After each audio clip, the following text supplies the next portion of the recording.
So it is my pleasure to be here for the second week in a row. I introduced myself last week, but I love introducing myself, so I'll introduce myself again. My name is Mark Schmuckler. I am a professor here at the University of Toronto Scarborough. I've been here since 1989 for 28 years, and I'm a professor in psychology. Most recently, I am serving as the Vice Dean undergraduate, and it is within this role that I am pleased to be here to introduce today's speaker. I'm also happy to be welcoming you to our last speaker of the fall 2017 Great Exploration season. This has been a truly remarkable and a truly wonderful speaker series that we have. Let me urge you, if you have not registered for the series, please remember to do so. We are still working on putting together the lineup for the spring 2018 series. So please stay in touch for that. And once again, just so that you know, we are recording these talks so that when you speak, when you ask questions, we can ask you to use a microphone. But also, if you're shy, just realize that all of this is being recorded. So it is my distinct pleasure to welcome my colleague, Dr. Phil Triadafilopoulos. Phil is an associate professor in the Department of Political Science, and he's currently the associate director of the School of Public Policy and Governance.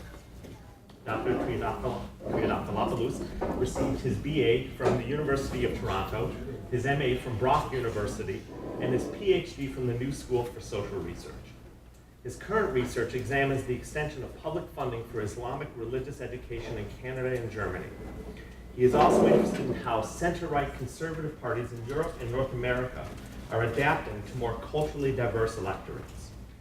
Dr. Triadafilopoulos is the author of Becoming Multicultural, Immigration and the Politics of Membership in Canada and Germany, and the editor of Wanted and Welcome, Policies for Highly Skilled Immigrants in Comparative Perspective, and co-editor of Segmented Cities, How Urban Contexts Shape Ethnic and National Politics.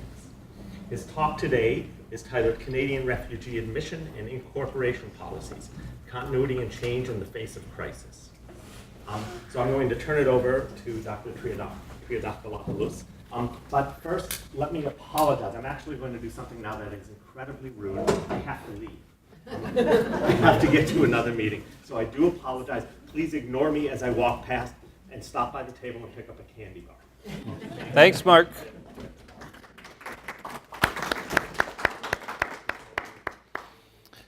Thank you very much for the kind introduction, and thank you all for joining me on Halloween to talk about Canadian refugee policies and the crisis. So we have a lot of material to go through, a pretty extensive agenda. The risk is always you do too many things, you don't do any well, but I'll do my best and hopefully fix whatever issues need to be fixed in the question and answer period. So we'll begin by talking about the global refugee crisis itself, and then switch to Canada. And I'd like to give a brief and simplified overview of refugee policy in Canada, its legal basis and its relation to other forms of immigration, and a little bit of history. So we've moved in this country from an approach that was quite exclusionary to one that has been more welcoming, and one that has developed this unique form of settlement, both government-assisted settlement and private-sponsored settlement. So I'd like to talk about that history a bit. Then talk about the 1990s and 2000s, which in Canada and other countries has been marked by exclusion, again, principally towards asylum seekers. We can't spend a lot of time on this point, though it's very important, but we can touch on it. And then we'll turn to Canada's response to the Syrian refugee crisis. Talk very briefly about likely trajectories of integration for Syrian refugees. And then I want to end with what I think is, for me, very interesting, this system of private sponsorship that we have in Canada, and whether and to what degree it might be exported to other countries to enable more refugees to be resettled in safe countries. So that's our agenda. Is there anybody in the room who has sponsored a refugee family? Through my church. Through your church, yeah. Okay, that's remarkable because I think we have about 30 people in the room. 1 out of 30, that's significant. Okay, so the global refugee crisis, as I'm sure you're well aware, is extensive. As of December 2015, there are about 65.3 million displaced people. That number has, of course, gone up, but the data are not as conclusive, and it just gets worse. So that you have to take my word for. And this is information that's given to us from the United Nations High Commissioner for Refugees. It's the first time in that organization's history that the number has surpassed 60 million. And that's a 10% increase over the 2014 total. Now, the reason for that is clear. 2015 was a period during which already significant refugee flows out of Syria increased markedly. And this, of course, at the end of the summer of 2015 is when we had that massive movement of Syrian refugees into Germany. Some 800,000 plus people entered the Federal Republic of Germany in the span of a few weeks. Where do refugees originate? What are the principal sources of refugees? Today, unsurprisingly, the greatest source of contemporary refugees is the Syrian Republic, followed by Afghanistan, Somalia, South Sudan, the Democratic Republic of Congo, Central African Republic, Myanmar, Eritrea, and Colombia. The Syrian crisis is especially shocking, I think. And it's, for me, even more problematic when you think of just children who have been forced to flee and seek sanctuary elsewhere. So, well, 294 plus thousand have fled to Turkey, close to 300,000 to Jordan, 385,000 to Lebanon. These are staggering numbers. These are numbers that dwarf most cities in Canada. And it's sometimes, I think, not sometimes, it's always helpful to put a face on these numbers. We're talking about human beings, we're talking about mothers, fathers, and children. Where do all these refugees go? So there's a rhetoric of crisis, there's a rhetoric of deluge, there's a rhetoric of loss of control in rich developed countries. There's a fear of inundation, of too many people coming too quickly. But the facts speak to a very different reality. Most refugees don't come to the rich developed countries of Western Europe and North America and Oceania. They typically go to poorer countries that can ill afford to help them, but have no choice because of geography or some other religious or ethnic affiliation. So these are our top 10 refugee host countries. Lebanon with 1.15 million refugees. Lebanon's a very small country, I think 5 million people there. I don't know off the top of my head, I should have made a note of that, but it's remarkable. Jordan, 654,000 refugees. Iran, Turkey, 2 million plus refugees, etc. Who hosts the most refugees per 1,000 inhabitants? There's only one developed country in this list, and that's Sweden. And Malta, I suppose, a tiny state. Sorry to all the Maltese. You do count, but barely. So this idea that the West is being overwhelmed by refugees is, I think, more rhetorical than real. How many people could use some help right now and are ready to accept that help? This is a figure that tells us about how many refugees are prepared right away to be resettled. And the number is 1.2 million. it's important to keep this information in mind when considering Canada's response to the refugee crisis. We're justly proud for accepting 25,000, now it's approaching some 50,000 Syrian refugees. But in the face of what's needed, that's a very modest response. But let's get to Canada. So what is the legal basis for Canadian refugee policy? Refugee policy in Canada falls under the Immigration and Refugee Protection Act of 2001, the IRPA, or as some people refer to it, IRPA. It replaced the Immigration Act of 1976. So the IRPA provides a framework for the admission of all immigrants, economic class immigrants, family class immigrants, and refugees, and other classes of humanitarian immigrants. Immigration policy and the program is administered by the Ministry of Immigration, Refugees, and Citizenship. And the ministry comes up with a plan in advance of each year's admissions.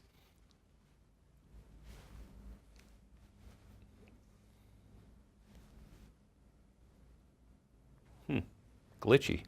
There we are. That sets projections for how many immigrants from each group will be accepted. So you see, this is a handy figure from Immigration, Refugees, and Citizenship Canada. So the projection for, I believe this was 2016, was approximately 60,000 family class immigrants, parents and grandparents figuring in at about 20,000 of that 60,000. The humanitarian stream is also set out here, so there's different classes. The resettled refugee stream target for 2016 is 46,000, so we'll know shortly how many people were actually admitted. We have ongoing data, but we wait till the end of the year to get a final number, at the end of the next calendar year. But we also have these different classes of refugees, and I'll talk about that in a moment. And other humanitarian refugees that range from 2,800 to 3,600, and then the real meat of the Canadian immigration system. So, yeah, we admit some family members, we admit some refugees, but and in terms of overall totals, the admission range for family has a ceiling of 82,000. The admission range for refugees during a time of acute crisis that we've already talked about has a ceiling of 57,000. And economic class immigrants. These are the immigrants that come here to contribute to our economy and otherwise fulfill needs in our labor market, account for a ceiling of 162,000 plus immigrants. That's the real heart of the Canadian immigration system. And economic class immigrants are meant to provide an input to the Canadian economy. They're selected according to what social scientists refer to as their human capital, as measured through a point system. So if you know English and or French, if you've completed college or university education, if you have a professional accreditation, if you have a job already on offer, all these factors contribute to whether or not you are a suitable immigrant from the point of view of Canada. And that's not a bad system. I think it's worked fairly well. I mean, it helped my father. An early incarnation of this system helped my father gain access to Canada. The family class stream helped my mother gain access to Canada. And I think many people in the room can point to this system as the source of their family or their own route or their family's route to this country. Thing worth noting, though, I think, and I've already hammered at it, but I want to hammer at it again, is that the refugee class, the overall humanitarian refugee class, is quite small as compared to the economic class. What about those refugee programs? There's two main parts to our refugee system. The first is what we call an in-Canada asylum program for people making refugee protection claims within Canada. So this system is for people who arrive at Pearson or another port of entry and declare that they are a refugee and want to file a refugee claim and have their status determined through the system. So in political science and other social sciences, we refer to these people as asylum seekers. They don't have status as refugees as yet, but they would like to petition for such status in Canada. So we have one system meant to deal with people in that category. We have another part of the system that is designed to resettle refugees who need protection from outside of Canada. So for example, refugees in camps in other parts of the world whose status has already been determined by the United Nations High Commissioner for Refugees. So we have two systems, one for dealing with people who come to Canada and request refugee status, another for those who have been granted refugee status or can be screened outside of Canada and then are brought to Canada by Canada to be resettled. So I think these next two slides talk a little bit more about this. So who gets status as a refugee after they arrive as an asylum seeker? They have to meet an international standard as set out by a convention, the Geneva Convention of 1951 and its 1967 protocol. And that convention holds that a person is a de facto refugee, a real refugee, if it can be confirmed that they have a well-founded fear of persecution or at risk of torture or cruel or unusual punishment in their home countries. What about the Refugee and Humanitarian Resettlement Program? Well, this is kind of a complicated octopus-like slide, but it's important. It's the slide that I'm going to spend the most time on today. So we have different classes of refugees who fall under this resettlement program. First are government-assisted refugees, over here.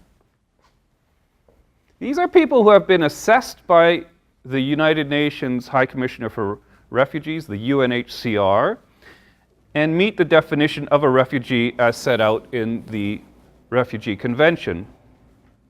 Their initial resettlement in Canada is entirely supported by the Government of Canada. Canada picks up the cost of resettling these refugees for 12 months, for up to 1 year. And this support includes housing, accommodation, food, clothing, and assistance in finding employment. So that's straightforward enough. Government-assisted refugees, people who are resettled in Canada through the resources of the Canadian government. Over here, we have privately sponsored refugees. And this is unique to Canada and I think very interesting. So the Canadian private sponsorship regime or program is unique in that private sponsors, it works in two ways. There's two streams. You can have sponsorship by one of the sponsorship agreement holders in Canada. So this is a group of people or organizations that come together to work towards resettling, sponsoring and resettling refugees. And the Group of Five program. The sponsorship agreement holders are organizations that have a signed agreement with the Canadian government to sponsor a refugee or to assist other sponsoring groups and individuals with their applications. These can include non-governmental organizations, religious institutions, universities. These sponsorship agreement holders are responsible for the refugee for 1 year. Right? So these private actors take up the responsibility for resettling refugees, just as the Government of Canada did. The Group of Five program, this is really neat. This is very different. When you talk about this to people in other countries, their ears perk up. The Group of Five program allows any 5 or more Canadian citizens or permanent residents to engage in refugee sponsorship. Pardon me? Sorry. They must demonstrate that they have the necessary financial means and ability to fulfill the terms of sponsorship and to support a refugee for 1 year. So what was remarkable to me in 2015-16, people all over my neighborhood were forming these groups of 5 and petitioning to sponsor Syrian refugees. So I'll get back to this at the end of my talk, why this is so important in my view. And finally, there's a blended visa office referred program. And as the appellation might suggest, this holds that UNHCR identified refugees are matched for resettlement with private sponsors in Canada. The government helps do the matching, so it's a blended public-private system. The government and private sponsors split financial responsibility for the refugees. Okay, is that clear? A lot of information, probably not clear. I think the points to take away is that refugees are resettled in 2 ways. Either the government of Canada does it all on its own, or the government of Canada has devolved power to organizations and even everyday citizens and permanent residents to be able to sponsor refugees on their own. Yeah. So you can have government doing some of the work and picking up some of the cost, or you can have private groups and even individuals doing the work and picking up the cost. Is that clear? All right. Goodbye, octopus slide. So we arrived at this system through a kind of circuitous route, not a route with some not so happy stories. I mean, to put it mildly, Canada's route towards its current system was uneven. Canada's response to refugees in the past was often exclusionary. And that reflected a particular view of what Canada was and who Canadians should be and what criteria determined that membership status. It's not an exaggeration to say that Canadian immigration policy was based on a particular racial understanding of Canadianness, and that our policies were explicitly discriminatory towards non-Europeans for a very long time, really up until the 1960s. Up until the early 1970s, I have a slide somewhere for another presentation, close to 93% of all immigrants to Canada from 1867 onwards came from a European country. Virtually all of us. That changed markedly after 1967 with an important change in regulations, and after 1976 with the Immigration Act of that year. And if you teach at this university, if you live in Scarborough, if you live in Toronto, you see the consequences of this very important change in public policy. Canada has been transformed in the course of my lifetime. I was born in 1968. I shudder to say those words, but they're true. In that period of time, it maps almost perfectly onto that change in policy that did away with racially discriminatory exclusions. I mean, if there are historians in the room, the first turn came in 1962, but I would argue that it only became effective with the change in regulations that introduced the point system in 1967. And since that time, Canada has become open to people from different parts of the world based on their merit, whether they can, what can you do for me? Yeah? Not so much in what do you look like, where do you come from, but what can you do for us? Is it likely that you'll fit in? But in this earlier period, these two examples fall squarely into a period that was driven by a racially discriminatory mode of immigration policymaking. So the picture on your left is of the Komagata Maru. The Komagata Maru sailed from Hong Kong to Vancouver in 1914 with 376 passengers from Punjab, which was part of British India. Only 24 were admitted to Canada. The other 352 passengers were not allowed to disembark in Canada, and the ship was forced to return to India. And on the heels of this incident, Canada, the stipulation was right around the time, implemented something called a continuous journey clause. Yeah, continuous journey. So Canada would only accept folks who came to a port of entry via continuous journey. Now, can you make a continuous journey at that time from South Asia, the Indian subcontinent, to Vancouver without stopping for refueling? No. So it was a polite Canadian way of saying we don't want immigrants from that part of the world. The other picture here is of the MS, not SS, MS St. Louis. So some of you may have heard of the St. Louis. On the 7th of June, 1939, 907 Jewish refugees aboard the MS St. Louis were denied entry to Canada. The ship returned its passengers to European countries. 254 of its passengers later perished in camps during the Holocaust. There's a very famous and quite brilliant book by my friend Harold Troper and his collaborator Irving Abella called None is Too Many, that deals with Canadian approaches to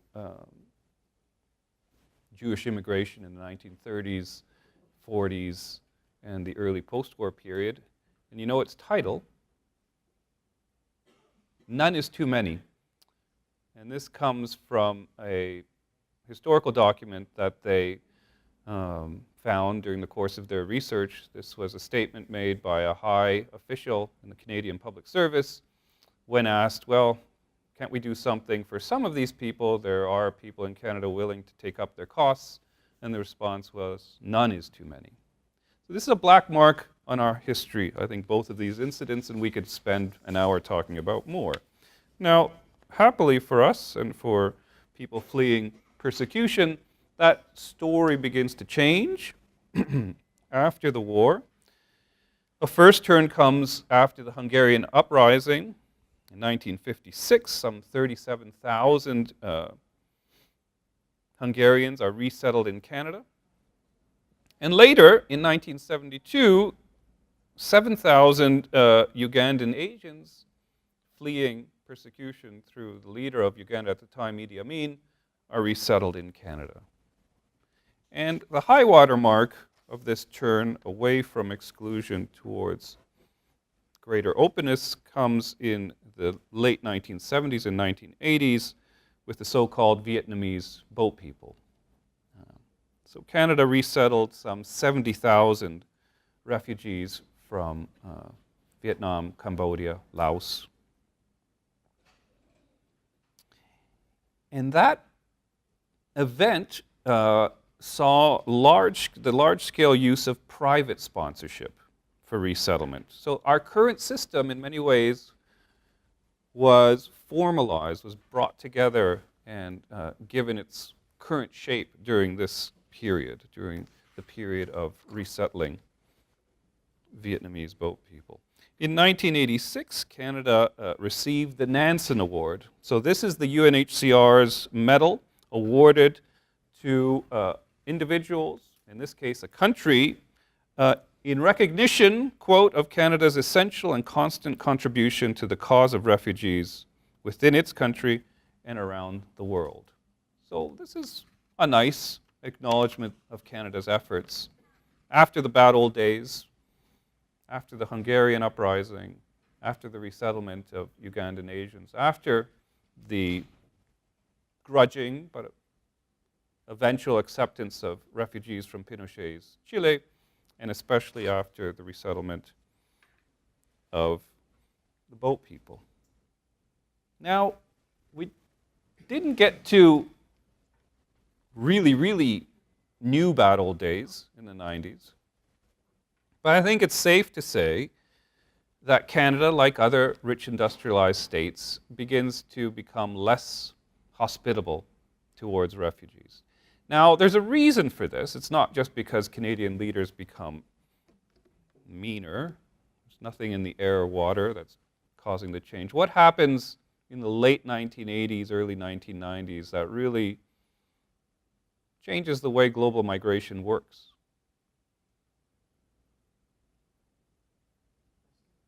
Pardon? Are you asking us? Yeah, I'm asking you. I would say globalization and politics shifting to the right. Okay, that's true, but I think something even bigger. Was there a downturn in the economy in the late 80s? Yeah, I remember that clearly. I remember, anyway, that's a personal story. I remember people coming to measure our house. It was kind of touch and go there. But no, something even much bigger than people almost taking my house. Yeah, yeah. The end of the Cold War. So the Cold War is the defining feature of global politics from roughly 1945 till roughly 1989-90. The world is divided between two warring sides, headed by the two superpowers of the day, the United States and Soviet Union. United States and Soviet Union each have their spheres of influence. Soviet Union's sphere of influence includes countries that practice pretty fundamental limits on individual freedom to emigrate. So it wasn't an easy thing to leave East Germany, wasn't an easy thing to leave Poland or the Soviet Union. And some of these client states outside of the immediate orbit of the Soviet Union really exist through Soviet largesse, through funding from the Soviet Union. Soviet Union collapses, yeah? And by 1991 has fallen apart into the Russian Federation and then a series of other independent states. The Cold War is over. And what happens in that period from roughly 1989-90 through the early 1990s? People leave, yeah. So they leave because they can leave. That's right. What else? So, yeah. Yeah, belly up.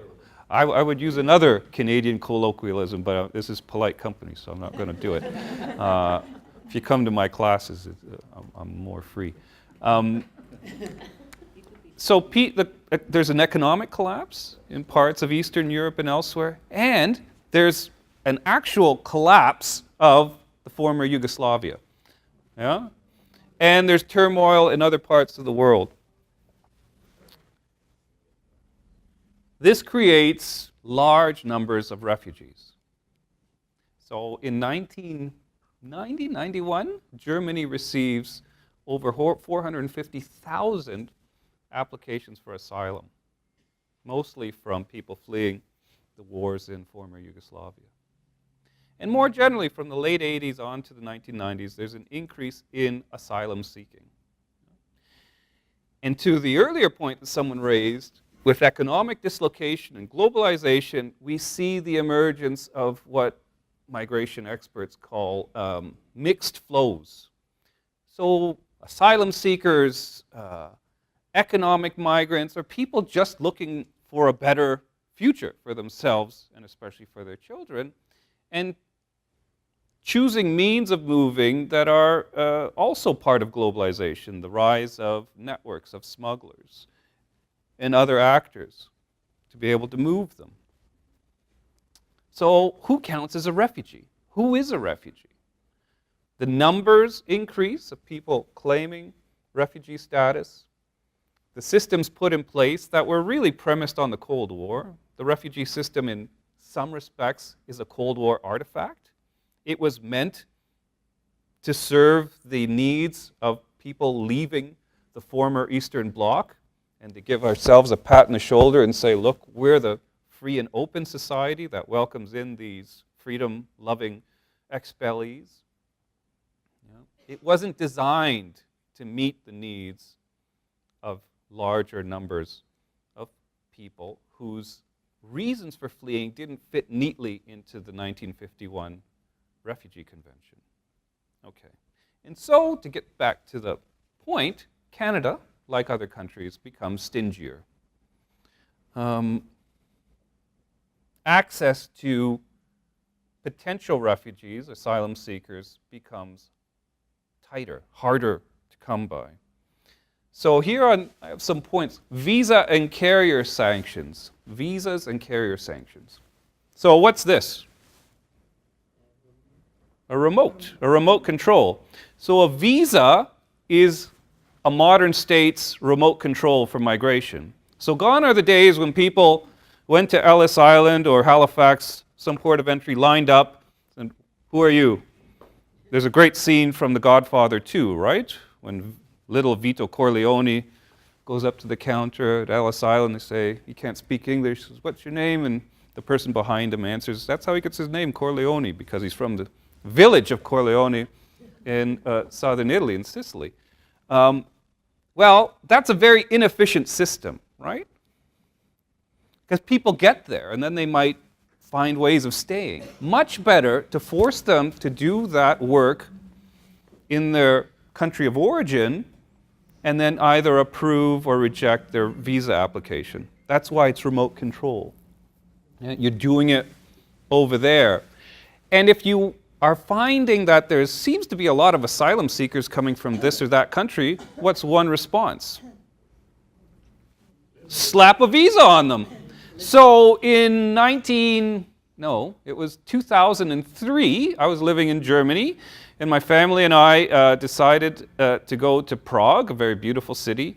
And I looked at my guidebook, no visa required for Canadians in my guidebook published in 2002. So off we went to the Czech Republic, and at the border of Czech Republic and Germany, this is before the ascension of the Czech Republic into the European Union, so it doesn't fall into that zone of freedom of movement yet. They ask for our visas, and we say, we're Canadian, with that, really, that look Canadians give, no problem. And they say, you have a problem, you have to get off the train, you need a visa. Why did they apply a visa to us? Because we did the same thing to them, because we found that asylum claims of Roma refugees were increasing in the months prior to my trip. So visas are a very effective tool. Carrier sanctions are also an effective tool. Have you ever wondered why, when you're at the airport, you have to keep showing your documents to Air Canada employees? They're not government officials. The government can sanction the airline carriers if they don't do that work of document verification. And the sanctions are quite severe, which is why they take it so seriously. So that's another way of checking people. Safe third country agreements. So if you come from a country that's deemed to be safe, you can be sent back summarily or with limited judicial review. And cuts to benefits provided to refugee claimants as a disincentive. And as a message to Canadian voters that we're not being so kind to asylum seekers. Okay, so all that happens in the 90s. And then we have another factor that makes the system even stingier, the turn to national security. That's already happening, but revs up significantly after the terrorist attacks of September 11th, September 11th, 2001 in the United States, and then subsequent terrorist attacks elsewhere. And in 2012, Stephen Harper's government passes the Protecting Canada's Immigration System Act, which includes a clause for mandatory detention for refugees coming by boat, that cuts refugee health benefits. Quite famously, an administrative court judge who overturned this said it was cruel and unusual punishment. That's a direct quotation. And limits to appeal and judicial review for certain classes of refugee decisions. The resettlement stream is maintained, but not expanded. Yeah. So we continue to admit approximately 25,000 resettled refugees a year. We crack down on asylum seeking, and this tougher approach isn't just because of Stephen Harper. Some people I know like to jump on Stephen Harper and the Conservatives and blame them for all of Canada's ills, but Harper is acting pretty much in line with Canadian public opinion. So this is a question, do you strongly agree, somewhat disagree, or strongly disagree with each of the following statements? Refugee claimants are typically not legitimate. Yeah? And you see that a majority of Canadians from 87 right through to 2012 agree that most refugee claimants are not legitimate. Now, you could look at this graph in two ways. A, to say that Canadians remain consistently skeptical of refugee claimants, or you could say they've become less skeptical, which they have, and more likely to believe people. But the point remains that even in 2012, Canadians aren't throwing their hearts open to asylum seekers and refugees. That on the whole, refugees are not part of our immigration welcome story that we tell ourselves and our children in public school. So there really is suspicion of so-called bogus refugees and queue jumpers and other euphemisms. And so governments, including Canadian government, responds to this by limiting access to their territories, making it more difficult for refugees to enter into the status determination system. Okay, well then things change further.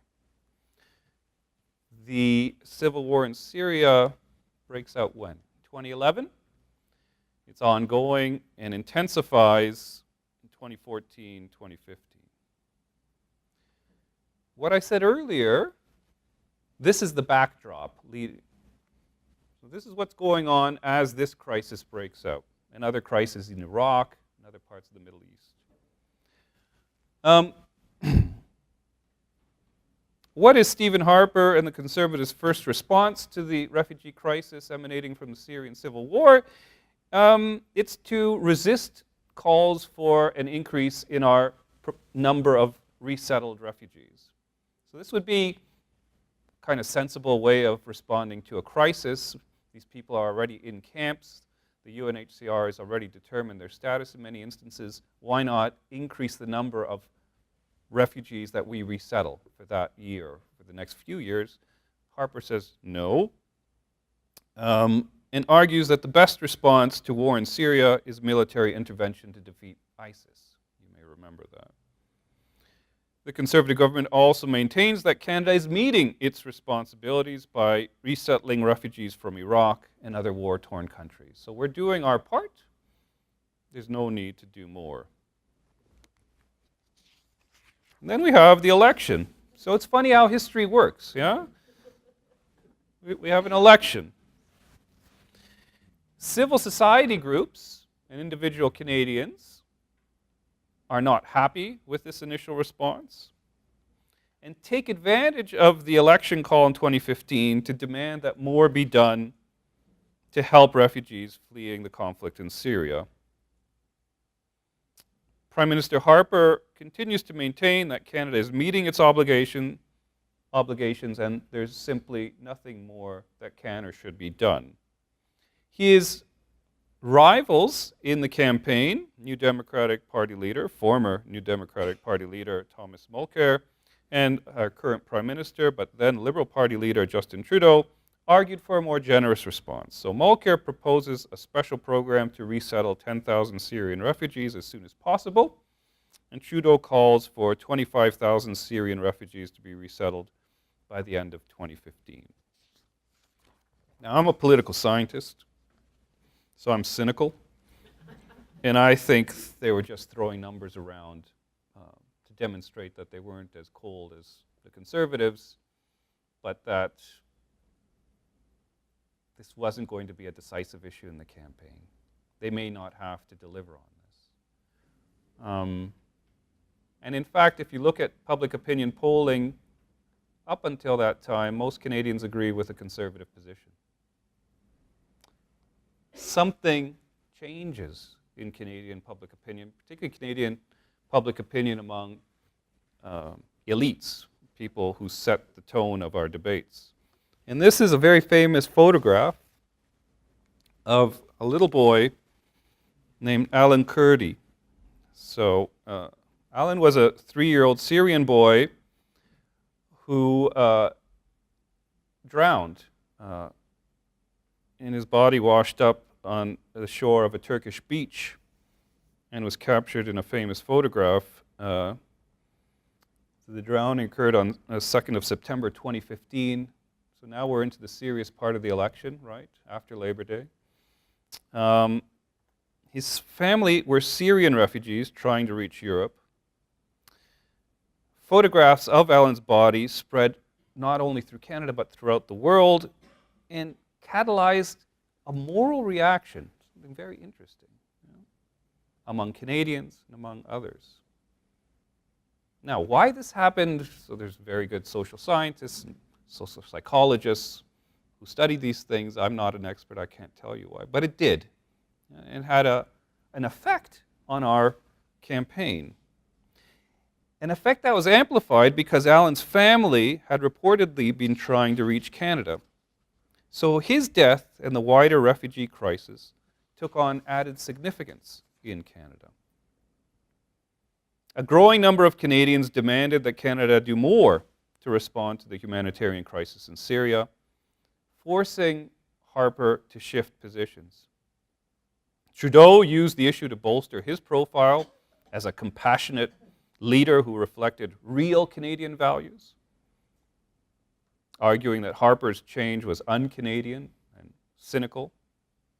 And by the date of the election on October 19th, there was agreement among all parties in Canada that more should be done to assist refugees fleeing Syria. So the Conservatives had joined the New Democratic Party and the Liberals in agreeing that more should be done.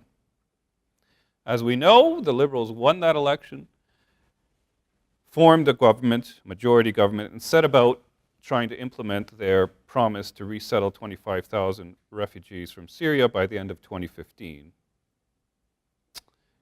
The feds worked with the provinces and municipal governments, as well as private sponsors, to facilitate settlement quickly. And though they didn't fulfill their promise in the timeline, the completely unrealistic timeline that they'd set for themselves during the election campaign, they did manage to meet it by March of 2016. This is a fairly well-known picture of the Prime Minister meeting one of the families that came in under this program. These numbers are a little old. They're a little higher now, but at least I know they're right, so that's why I'm presenting them to you. By November 4th, 2015, there was 40,081 Syrian refugees who had arrived, 40,081 Syrian refugees have arrived in Canada since November 4th, 2015, and this includes people who fall into those different categories. So 21,876 government-assisted refugees, so these are people resettled exclusively by the Government of Canada. 3,931 blended visa office referred refugees, so this is where private sponsors and the government share the load. And 14,274 privately sponsored refugees. And those privately sponsored refugees have been resettled in 350 communities across Canada. So thousands of individuals and groups have participated in this effort. This is a quick graph that tells you where the refugees went. So most of them, unsurprisingly, went to Ontario, followed by Quebec, Alberta, and BC. And this tells you a little bit about the share of refugees according to those different categories. So we said a moment ago, I said, that Ontario, Quebec, Alberta, BC are the principal receivers of Syrian refugees. So let's look at Ontario. The red line are government-assisted refugees, and this darker gray line are privately sponsored refugees, and then the top are the blended. Yeah, that's right. So we see in Ontario, Alberta, and Quebec especially, privately sponsored refugees account for significant numbers, significant proportions. So that private sponsorship program is very important because those people are being resettled in those provinces that are taking in the most refugees. What about incorporation? This is an important topic that we can't really spend much time on, or I can't. Most Syrian refugees who come to Canada don't speak English or French and have relatively low levels of formal education. This is interesting because I was on a panel with some people who were talking about Germany, and it's precisely the opposite situation in Germany, where most of the refugees actually have high school or higher and often come from professional occupations. Why do you think that is?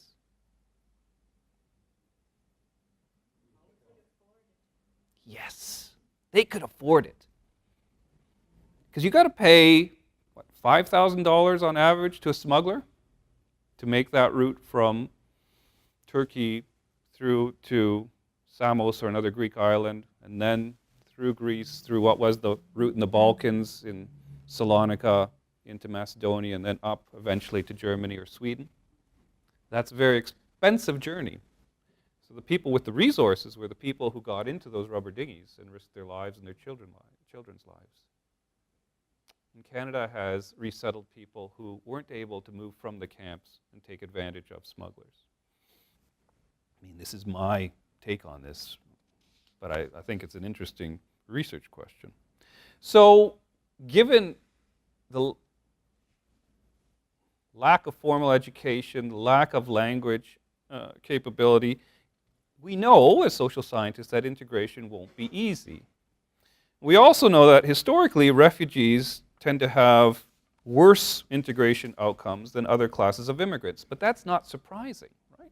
They're coming to Canada for a different reason. They're coming to Canada to find safety. Economic immigrants are applying to come to Canada based on their human capital. And that's measured in their language abilities, that's measured in their training and education. However, we also know that privately sponsored refugees tend to do better than government-assisted refugees or asylum seekers. And this is likely due to what factor? Why would privately sponsored refugees do better? It's not because they're more educated, necessarily. Yeah? Hands-on! Yeah. Hands-on. Because you're privately sponsored, your host is helping you. You need to go to the supermarket, let's go. Kids need to go register for school, let's go. You need to sign up for language classes, let's go. You need a job? I know a guy. Networks to find work, to do that hard work of getting settled in Canada. All right. So why a talk about Canada? It's not because we settled a large number of refugees. My German friends joke, we admitted more Syrian refugees on a weekend in Munich than you did through the whole course from the election until March of 2016. And it's true. So it's not the numbers. Our contribution to resettlement of Syrian refugees pales as compared to Lebanon, Turkey, or even Sweden and Germany. And our openness to refugees is even more modest when you think about the scale of the crisis. Remember that slide from earlier, 1.2 million refugees require resettlement now. So are we meeting the demand? Not really. But what can we learn that's important? What does Canada have to offer to other countries? I would argue, and this is my argument, that private sponsorship is something that might be exported, let's say. It may offer a solution to our peculiar times. So we live in a time when governments in rich industrialized countries are closing their borders. They're closing their borders especially to asylum seekers. Why are they doing that? They're doing that to fend off political attacks from populist right-wing challengers. This means that resettlement becomes a more politically realistic option. All countries are shutting their gates to asylum seekers. That route isn't going to be very helpful. That makes resettlement, that other route, a more realistic option politically.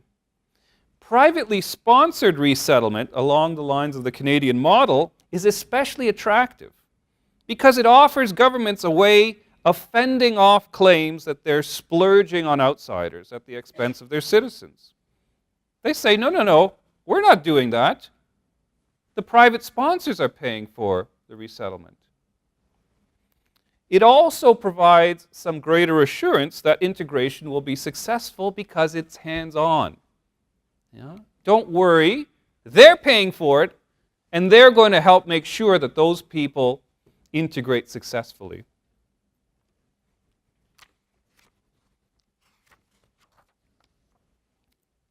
Further, privately sponsored resettlement takes advantage of the fact that in every rich industrialized democracy, there are sizable numbers of highly motivated individuals and groups willing to meet the humanitarian needs of strangers. Don't ask me why they exist, but they're there. They're there. We know from polling, this was interesting, so I found this while I was preparing for our talk today. Some polling done in recently, about a year ago, in Germany and France, suggests that about a quarter of French and Germans would be very interested in serving as private sponsors. So you might say, well, that's not very good. 75% of the population of France and Germany is not at all interested. But 75% of 83 million, or sorry, 25% of 83 million people, that's a lot of potential sponsors. Even if a small percentage of them actually follows through, that's a lot. Yeah? And the same with France. So it's my contention that in every rich industrialized democracy, you have do-gooders, and that their do-gooderness is not being harnessed. It's not being tapped, because other countries don't have this option. So why not give those people the option of acting on their sentiments? Extending the Canadian approach to sponsorship, private sponsorship, could harness this humanitarian impulse and minimize, to a degree, government's exposure to criticism. So private sponsorship offers a way of mobilizing members of civil society, everyday people, citizens and groups that already want to do something but don't have the means of translating their political will into political and social action. Is that clear? Okay. Now it turns out that other people are having the same thought. So this is Filippo Grandi. He is the United Nations High Commissioner for Refugees. So he's in charge of this office, the United Nations Refugee Agency. And in March 2016, Grandi declares that Canada's private sponsorship model should be exported around the world. Oh, here he is. Sorry, Filippo. I was talking without your photo.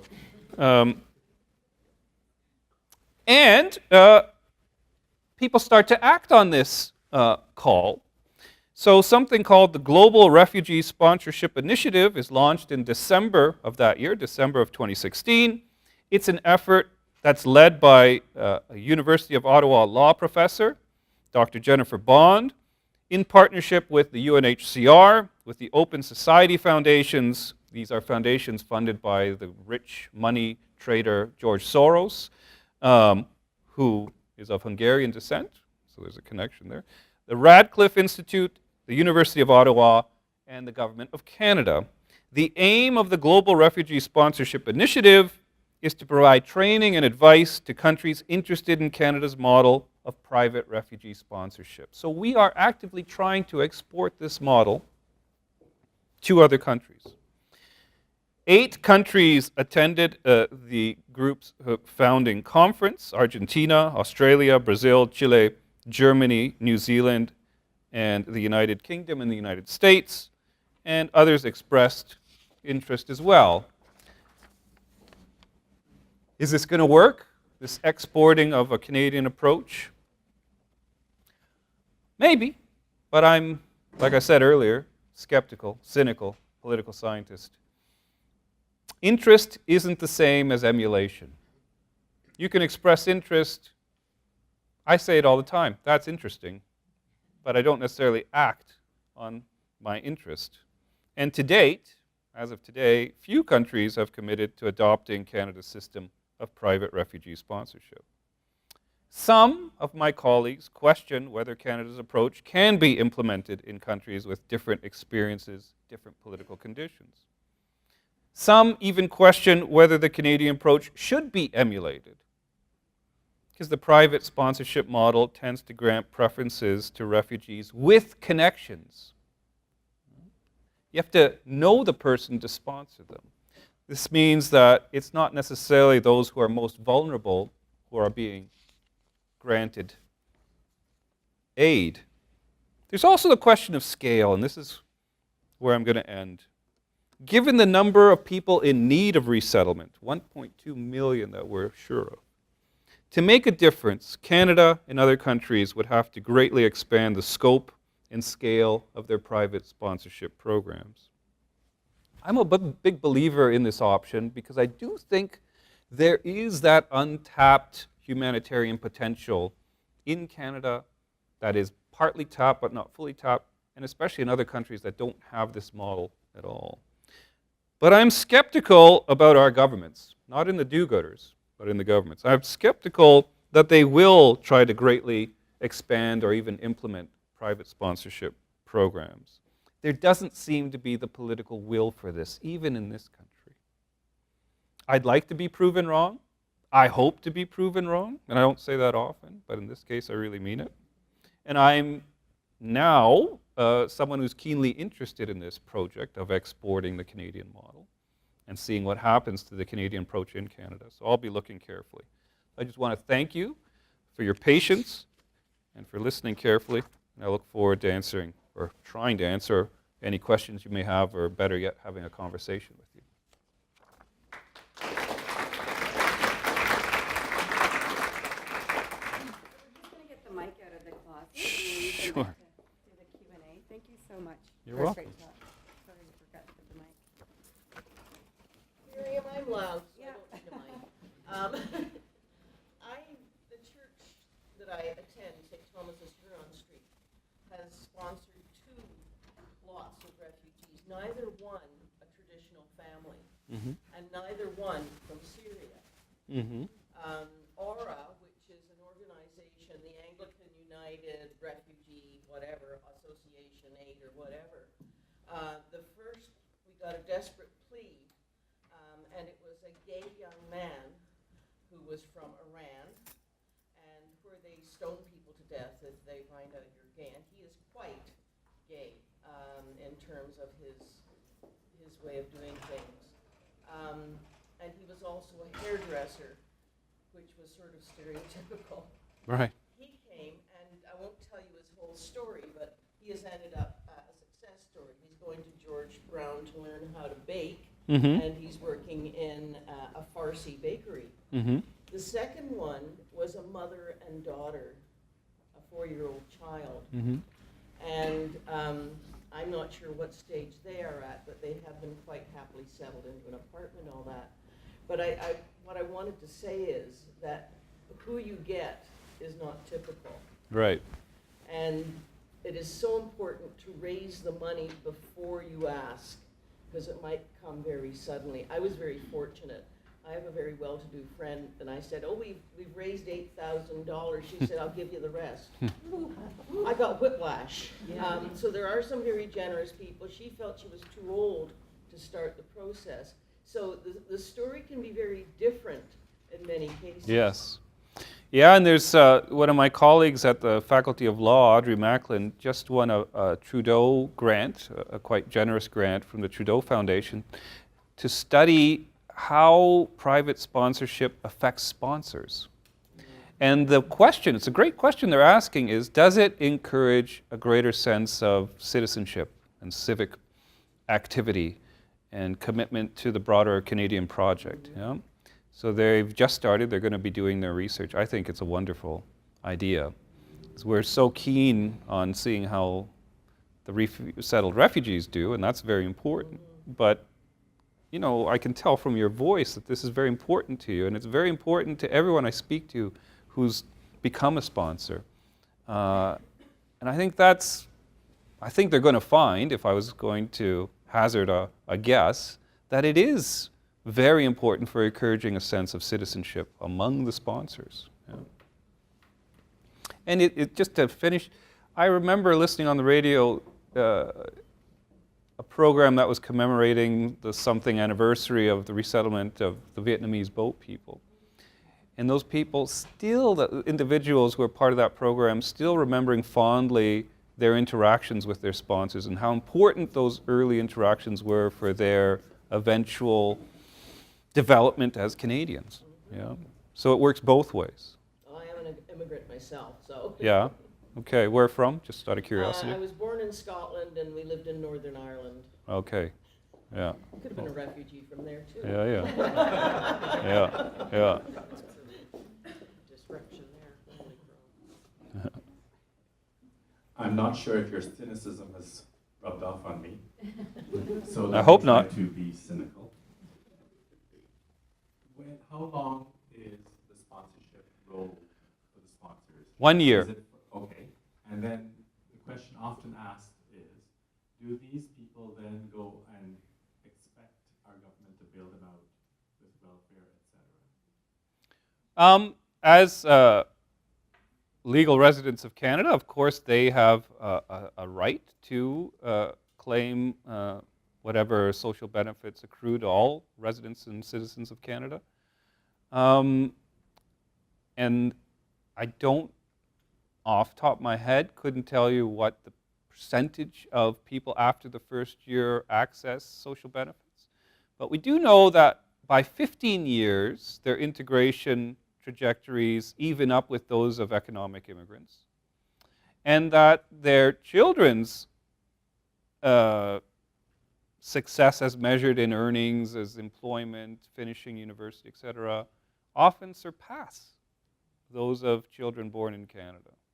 So, yeah, you could think of it as either a kind of accessing of the welfare system that's unfair, or you could think of it as a short-term investment into people who are eventually going to help us maintain our population and work in our labor market, which needs. All labor market growth in Canada is based on immigration of one sort or another. Whether you're a refugee, a family class immigrant, or an economic immigrant, chances are, if you're between the ages of 18 and 65, you're also a worker, for most of your life. So I'm less cynical on that one. No. So it depends on what room I'm in. I can remember my father came over and just before the Depression, couldn't speak English. He came from Eastern Europe. And of course, when the Depression came, he went on welfare. Yeah. But at the same time, he learned English. They taught him a trade, and he became a successful welder. Yeah. There's hope for us all. Oh yeah. Yeah. In general, how do private sponsors connect with the families? You were saying that these families that usually, like families that come, usually have connections. Sometimes it's people in the community, right? So people from an immigrant community who are sponsoring people from a village or maybe even kin, family members abroad through the resettlement if they qualify as refugees. In your case,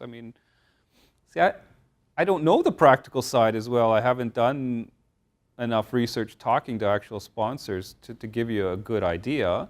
Sometimes it's through just these exchanges of communication where you make a relationship with someone abroad and decide that their case merits your efforts. It's not through some, like a government organization. There is that other, so there's those three categories, right? So we have the government-assisted refugees, so the government goes out and in conjunction with the UNHCR selects people to resettle in Canada. Then we have the private stream, and then we have this blended stream where government works with private sponsors to select and then resettle and help integrate people. So in at least two of those three instances, government plays some role. In the private sponsorship stream, it's the individuals. And you're asking, well, how do they get to know who to sponsor? And that's a great question. And I can't answer it sufficiently well. Yeah? From what I understand, some of it is not entirely systematic. Yeah? Either if you're a church organization, you may have people in your organization working in the field and meeting people, or people reach out to you from there. But one way or another, you establish a relationship, or as I said earlier, it could be through a kind of ethnic kin network. But the relationship is established. You select the person that you want to resettle, and then you demonstrate that you have the economic resources to make this happen and apply for it. It's not as of right, it's through discretion of Government of Canada, but if you're granted that permission, then you do that work. Armenians from Aleppo would fall under that last. Yeah, thank you for that example. Yeah, yeah. Now, this is what some people find this problematic, that Armenians from Aleppo are coming in, but others who are even more vulnerable may not be benefiting from the private sponsorship program. Space for them somewhere else. Yeah, so we have a limited capacity, right? You saw the target in 2016, during the height of the global refugee crisis. Our sunny federal government, not the scowly, cloudy one that preceded it, the sunny one set the cap at 57,000. 57,000. We're a country of 35 million or so people. Yeah? There's a lot of space in Canada. The economy is doing relatively well. As a proportion of population, I think if we wanted to match the German contribution, which of course was peculiar, and Angela Merkel has said we'll never do that again. So like waking up after a great party and saying, well, we'll never do that again. But I think the figure is somewhere in the order of 300,000 refugees, yeah, if we were going to match the German response. And we're nowhere near that. That was a one-off, and ours would be permanent. So there's a difference. That's true, but Germany also receives many, many more asylum claims than we do. And so their overall admission of refugees, one kind or another, is not far behind ours. And that's a country who, until very recently, was happy to define itself as not an immigration country. No. Okay, so the question becomes in Germany, why are they now accepting refugees? My guess is there's a million empty jobs that have to be filled, an aging population, decreasing population. If you want to keep Germany strong, you're going to do something. Yeah. So the question becomes, are the Germans directing these refugees to specific spots? They do. Particularly the East. They do. Which is depopulating faster than the West. That's true. Are they monitoring and measuring the success? They do. Oh, yes. They're very keen monitors and measurers. Yeah. No, they really are. They've come to the immigration policy game relatively late, but when they decide to do something, and I can make these generalizations because I've worked on the country a little bit, they really go all in. And so they have very sophisticated means of trying to measure integration outcomes. Now, whether they're accurate or not is a separate story, but they try. Do they resettle people across country? Yeah, they have a very sophisticated scheme for dispersing refugees across the country. They developed this before the Syrian crisis.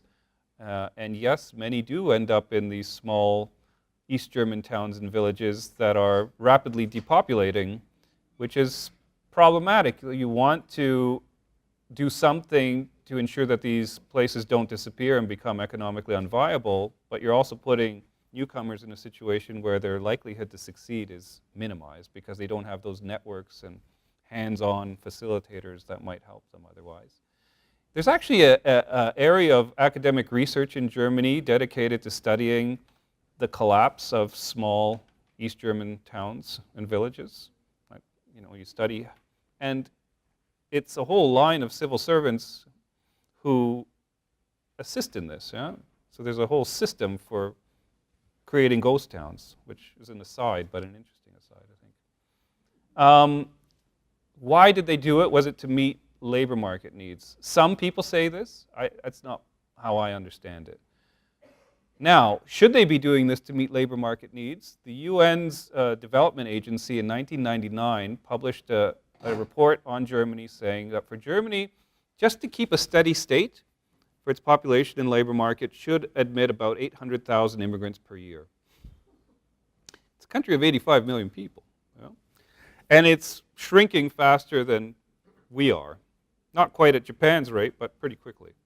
So 800,000, that didn't go over very well at the time. It still doesn't go over very well at the time. We saw in the German election in September that 14-15% of Germans cast their ballot for an avowedly extreme right-wing nationalist party.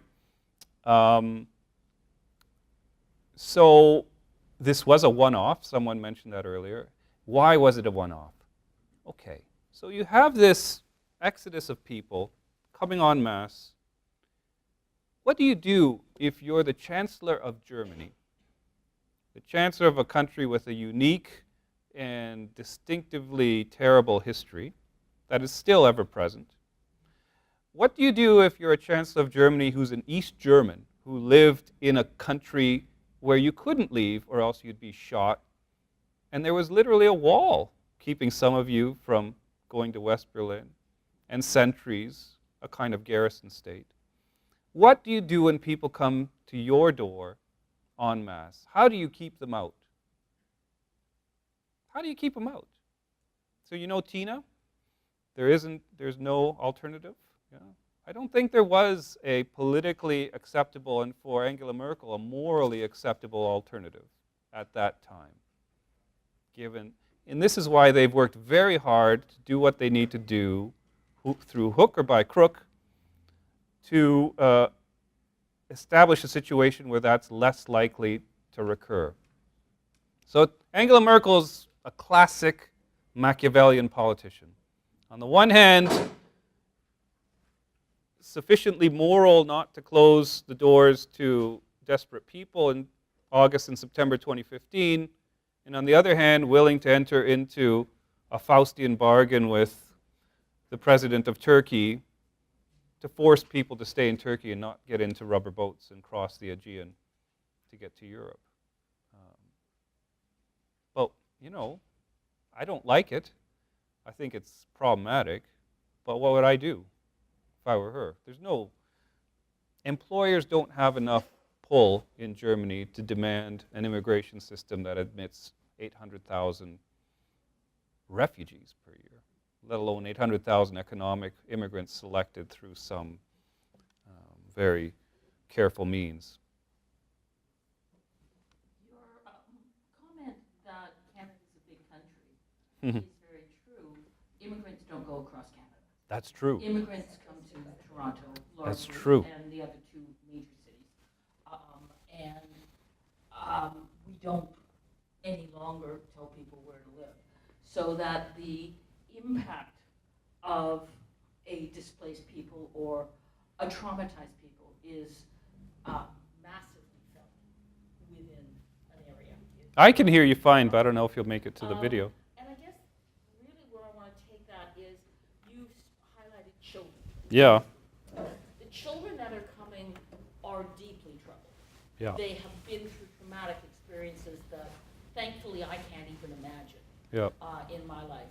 And they hit our systems, in some places in large numbers.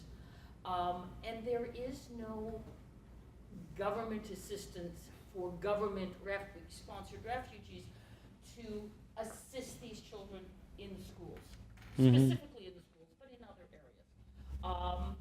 They are more than disruptive within the environment. Some of these kids come from areas where you get what you take and increase the level of violence in primary schools, strain resources, take teachers right over the edge. Why don't the government programs that sponsor these immigrants assist in the children and the helping of those children within the environments that they intermingle with kids who have, spent their life on Barney and Mickey D's? Well, I mean, that's a big question. We know from our teachers that supports for special education are insufficient. There aren't enough educational assistants in our schools. And that's an area where governments tend to cut when they want to do something about education budgets. So it's a bigger problem. It affects refugee children, affects children born in Canada who will need extra help for whatever reason, including behavioral reasons. The refugee children. So the other reason is federalism, right? So the federal government is responsible for overseeing our immigration system, including our refugee policies. And the provinces are responsible for education and for funding education. And sometimes they talk about this, but more often than not, they don't talk about this sufficiently well.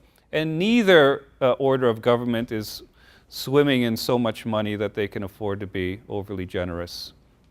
So don't expect a big increase in transfer payments to Ontario because most refugees come to Ontario. These are things that have to be worked out at the ground level. Again, maybe I'm not as cynical as I thought as I led on. I think that over time and through the efforts of teachers, that the vast majority of those kids improve despite the disadvantages they face early on, and that they do become contributing members of Canadian society and will become. This is our history, right? We've seen this. Children coming from Vietnam, Laos, Cambodia were similarly traumatized, and now they're held up as model citizens.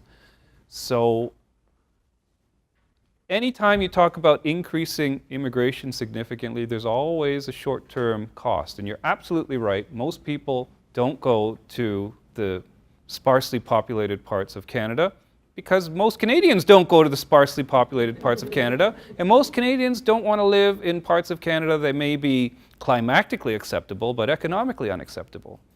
I was asked to go to Nova Scotia to talk about what they can do to hold on to more immigrants, attract and retain more immigrants. And when I learned about Nova Scotia, I thought, you guys can't retain Nova Scotians.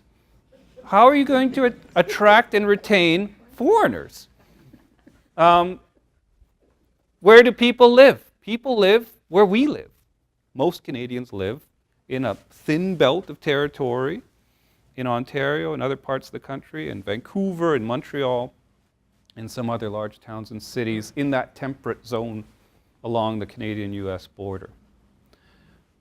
I have a friend, and there's another journalist, Doug Saunders for the Globe and Mail, who are arguing, Irvin Studin, who is a publisher of a political affairs magazine, and Doug Saunders, who's the Globe and Mail's international op-ed person, have both argued for increasing immigration to Canada such that we reach 100 million in about a generation or so. And in fact, there was a committee of experts who recommended to the Government of Canada to increase admissions from roughly 300,000 today to more like 500 or 600,000 moving forward. There's no appetite for that in Canada. And it's true that most people will live where most Canadians live, which puts pressure on infrastructure, on mass transport, on highways, the rest of it. Who pays for it? So schools are one part of this. No one really wants to pay more for it. Are you keen to line up to pay more taxes? You may say yes to me now, but most of us would say not really, I pay enough. So it's a very difficult problem, and the refugee dimension is a small part of it. It's complicated. Does the government-assisted refugees that come, Yeah. do we have the capacity to accept? Oh yeah. I mean, you look at Quebec, these people that come across the border in Yeah. Manitoba, and they Yeah. complain that there's not the infrastructure to handle them. That's, look, if where there's a will, there's a way, right? Which speaks to the fact that the privately sponsored refugees have that advantage, yeah. Canada's a very rich country. By comparative standards, we're extremely fortunate. Very, very prosperous. So can we do more, even with our budget issues and the rest of it? Absolutely. Absolutely. There's no argument. But there's a difference between the economic wherewithal and means and the political wherewithal and means.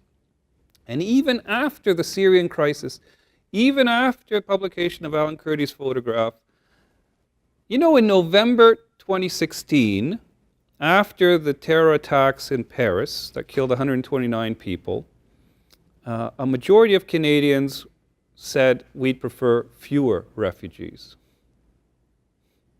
So after the election, after our great accomplishment with meeting Prime Minister Trudeau's pledge, when polled, a majority, I think I have that figure. Did I? Yeah. So, opinion on the government's plan to resettle 25,000 Syrian refugees by January 1st. In October, before the attacks, a slight majority of 51% opposed it, and that percentage increased after the terror attacks in Paris to 54%. So even at the height of our, great accomplishment, most of us weren't keen on this, which tells you that we're not keen on extending the private sponsorship program, the government-assisted program, and certainly not being more generous with asylum seekers. So which government is going to stand up and say, we're going to do this?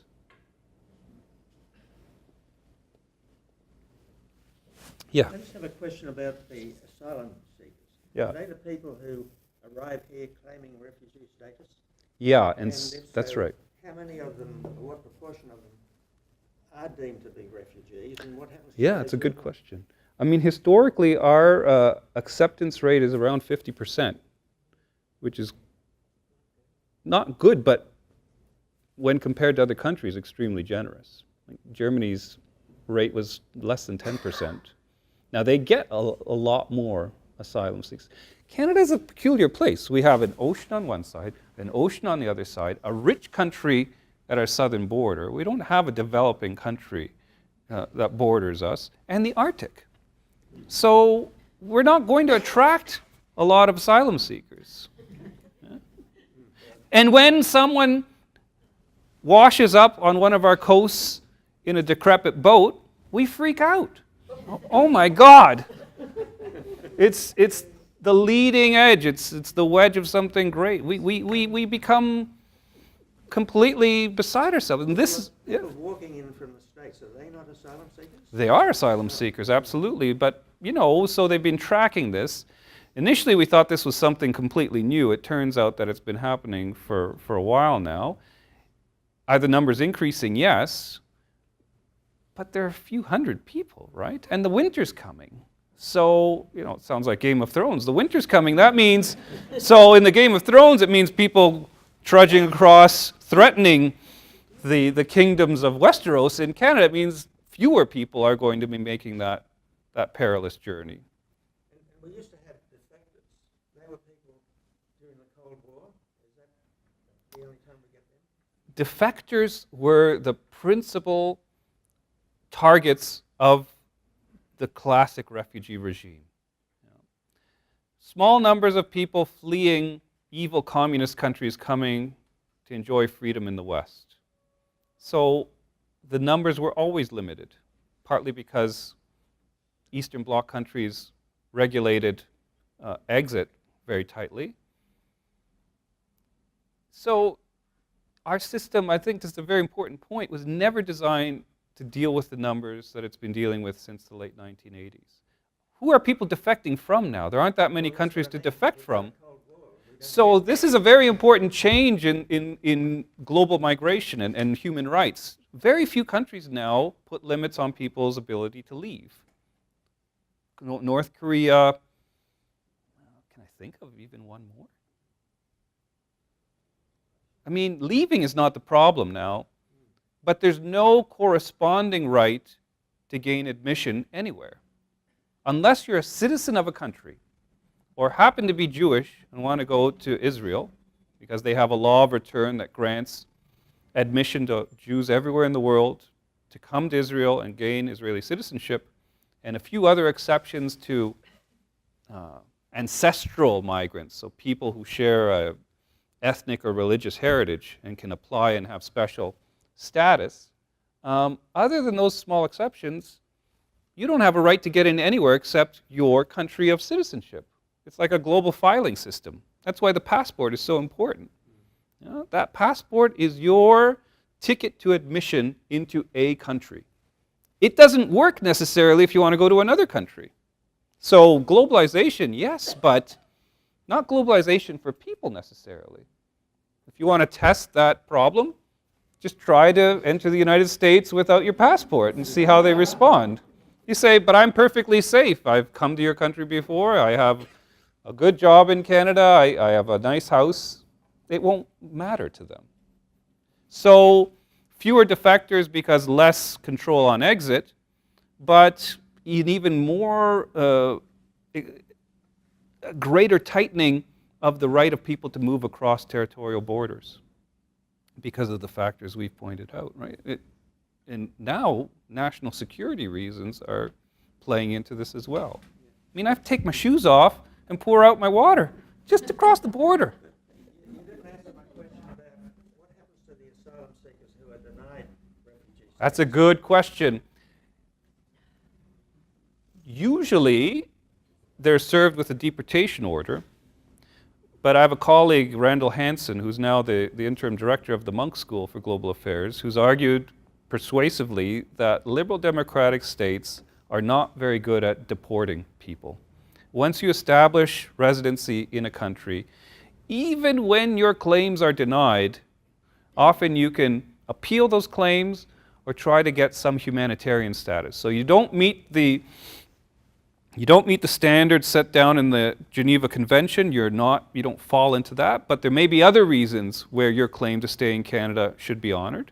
And even if that's rejected, people can drop out, go under the radar, as they say, and continue to live in Canada. And we do not have something like the Immigration and Customs Enforcement Agency in the United States, which is a kind of paramilitary organization that enforces the immigration law, and literally can track you down and take you into detention and deport you. The United States, even the United States under Donald Trump, with the increase in deportations, most people do not get deported who live without status.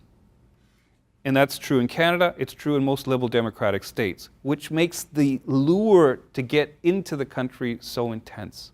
The feeling is, as long as I get there, it doesn't even matter whether my claim is accepted or not. And this is why the countries have done all they can to push asylum seekers away from their territory.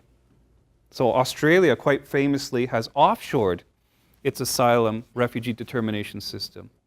It gets other small island countries to do it for them, so people can't claim the rights that accrue to them once they are in Australia, on Australian soil. This is why we have visa restrictions, carrier sanctions, to keep people out. Because once they get in, even if their claim is rejected, oftentimes they stay.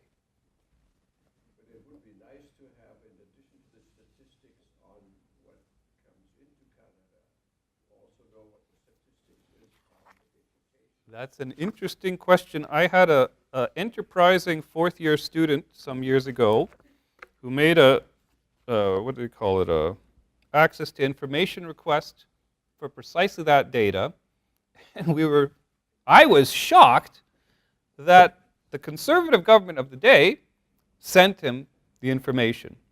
So what we expected to see was a big increase in deportations under the nasty, scowling Stephen Harper conservative governments.